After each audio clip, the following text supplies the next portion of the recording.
ইহুদিদের একটা ধর্মগ্রন্থ আছে তালমুদ, সেখানে লেখা আছে হুজুরে পাক সাল্লাল্লাহু আলাইহি সাল্লাম ভবিষ্যৎবাণী করছে ইসরায়েল রাষ্ট্রটা হওয়ার পরে এটা 80 বছর বেঁচে থাকবে। 77 বছর অলরেডি পারিয়ে গেছে, এখন আমাদের সামনে 2.5 থেকে 3 বছর আছে। এই জন্য ওরা পাগল হয়ে গেছে, এর ভিতরে যদি কিছু না করতে পারে তাদের রাষ্ট্র ধ্বংস হয়ে যাবে ইনশাআল্লাহ। ইদানিং সোশ্যাল মিডিয়ায় এই ভিডিওটা বেশ ভালোই ভাইরাল। এই ভিডিওটা নিয়ে বেশ আলোচনা সমালোচনা হচ্ছে। আর এই ভিডিওটি নিয়ে আলোচনা সমালোচনা হবে না ভাই কেন? আজকে 75 বছর ধরে ফিলিস্তিনিরা নির্যাতনের শিকার, আর এখন যদি আমরা শুনি ইসরায়েলের হাতে আর বেশি সময় নেই, রাত 2 থেকে 3 বছর পর এমনিতে ধ্বংস হয়ে যাবে, এই কথা শোনার পর আপনার কাছে কেমন লাগবে? আপনি হয়তো ঈদের দিনে এত খুশি হন নাই, এই কথা শোনার পর যতটা খুশি হয়েছেন। ইসরায়েল রাষ্ট্রটা হওয়ার পরে এটা 80 বছর বেঁচে থাকবে। 77 বছর অলরেডি পারিয়ে গেছে, এখন আমাদের সামনে 2.5 থেকে 3 বছর আছে। আর 2 থেকে 3 বছরের মধ্যে ইহুদিরা ধ্বংস হয়ে যাবে, ইসরায়েল নামক রাষ্ট্রটি ধ্বংস হয়ে যাবে।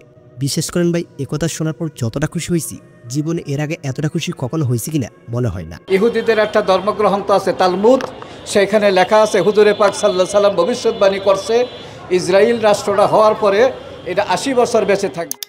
এখন কথা হচ্ছে, ইহুদিদের ধর্মগ্রন্থ কি আমাদের বিশ্বাস করতে হবে? কেন আমরা তাদের ধর্মগ্রন্থে বিশ্বাস করব? তাদের কিতাবে বলা হয়েছে 80 বছর পর ইহুদিরা ধ্বংস হবে, কিন্তু আমাদের কোরআনে কোথাও কি একথা বলা হয়েছে? না, আমাদের কোরআনের কোথাও 80 বছর পর ইহুদিরা ধ্বংস হবে এমন কথা উল্লেখ নাই। তাহলে কেন আমরা ওনার কথা বিশ্বাস করব? সেখানে লেখা আছে হুজুরে পাক সাল্লাল্লাহু আলাইহি সাল্লাম ভবিষ্যৎবাণী করছে। দেখেন, এই ভিডিওতে উনি একটা কথা বলেছেন, ইহুদিদের কিতাবে নাকি উল্লেখ আছে রাসূল পাক সাল্লাল্লাহু আলাইহি সাল্লাম নাকি ইহুদিদের নিয়ে এমন ভবিষ্যৎবাণী করেছে। হুজুরে পাক সাল্লাল্লাহু আলাইহি সাল্লাম ভবিষ্যৎবাণী করছে। যদি নবীজি সাল্লাল্লাহু আলাইহি সাল্লাম এমন ভবিষ্যৎবাণী করে থাকে, তাহলে তো আমাদের বিভিন্ন হাদিস কিতাবে একথা উল্লেখ থাকার কথা।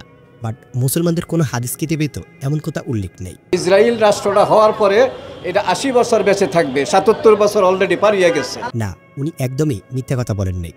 বিভিন্ন ইতিহাস ঘাটলে দেখা যায় কোনো ইহুদি রাষ্ট্রে 80 বছরের বেশি টিকে নেই। এমনকি ইহুদিদের ধর্মগ্রন্থ কিতাব তালমুদও এমন কথা উল্লেখ আছে, তবে কোরআন শরীফের কোথাও এই কথা উল্লেখ নাই।